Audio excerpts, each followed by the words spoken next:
দীর্ঘ প্রায় ২৮ বছর ধরে সরকারি পাম্প মেশিনের জল থেকে বঞ্চিত হচ্ছে কৃষকরা। ঘটনা খোয়াই ধলাবিল পালপাড়া এলাকার কৃষকরা। শুনুন এই বিষয়ে ওই এলাকার কৃষকরা কি জানিয়েছেন। এটা দলাবিল আওয়ারে আপনাদের কতজন কৃষক ফ্যামিলি আছে এখানে? পঞ্চাশ জনের মতো আপনার মূল সমস্যাটা কি হইতেছে? সমস্যাটা এখানে মেইন কথা হচ্ছে সাপ্লাইটা তো ওই জানো এখান থেকে নিচে দেওয়া হয়েছে। নিচে যে সময় হয়েছে এই সময় 7 ডাঙ্গার সময় গেছে কেন সাপ্লাইটা গ্যাস ওরা তারাই কেন আর ঠিক করে না। এখান যার জল আয়া এখান দিয়ে করে আর এদিকে জল কোনো জল উঠে না। জলটা কি কারণে আইতেছে না? পাইপের প্রবলেম আইতেছে না। জল দেয় না। মানে এটা কার আন্ডারে আছে? এটা আমরা দলাবিল পঞ্চায়েতের আন্ডার আছে। আচ্ছা, মানে DWS এর দপ্তরের আন্ডারে না? তো আপনারা এই বিষয়টা জানাইছেন না? জানাইছি, কতবার জানাইছি। এই বিষয়ে পঞ্চায়েত জানে তো না? জানে, সব জানে পঞ্চায়েত। আপনার যে DWS যে দপ্তর আছে, দপ্তরের যে আধিকারিক তারাও জানে বিষয়টা।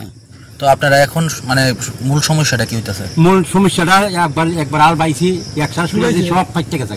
কখন বৃষ্টি ভরণে সবাই দুইটা লামচা ওঠে। এরা যত অফিসার হয় ওইখান থেকে দেখা জল আছে জায়গা তুলতাম। এইখানে একটা ইলেকট্রিক কিনা দলাবিল আর এটা দেখা না, ওই কোনাটাই দেখা যায়। মানে বছরের পর বছর দিতেছে হয় না। এরা চিত্র সবন্ত করছে, আবার রোয়া দিব রোয়া দিতেছে, আমরা পারি না, জল নাই। এই সমস্যাটা কত বছর আপনার এই সমস্যা আছে? 97-তে 1997 সন থেকে না? 97 তো আছে জল, এখন নষ্ট হয়ে গেছে। তো আপনারা চাষাবাদ কিভাবে করেন? আপনার জল কিনতে হয়? বৃষ্টি ভাইলে একটু করি নাইলে 5 টাকা পয়সা থাকে। আপনাদের পকেটের গাইডের টাকা দিয়ে এখন আপনার দাবি কি থাকবে? আমরা জলের দাবি আর কিছু না। এখানে দাবি আছে জল পাইলে তো চলে। আমরা কৃষকেরা যেহেতু আমরা একলা ব্যক্তিগত না, 10-এর লাগে। কত করে জায়গা হবে এখানে? 400 বেশি হইব, 500 কানে বেশি বেশি হইব।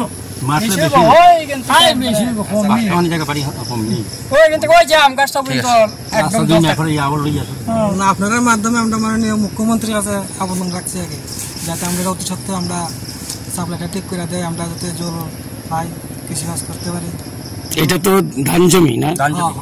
এবং আপনাদের মধ্যে আমরা কয় ডিস্ট্রিক্টের যে জেলা অফিসার আছে, বিডিও আছে, তাদের কাছে আমরা বিনীত প্রার্থনা করতেছি তারা যেন অতি সত্ত্বর আমরা এটা দেখে এবং আমরা যাতে কৃষিকাজ করতে পারি। এটি আপনার কাছে ধন্যবাদ।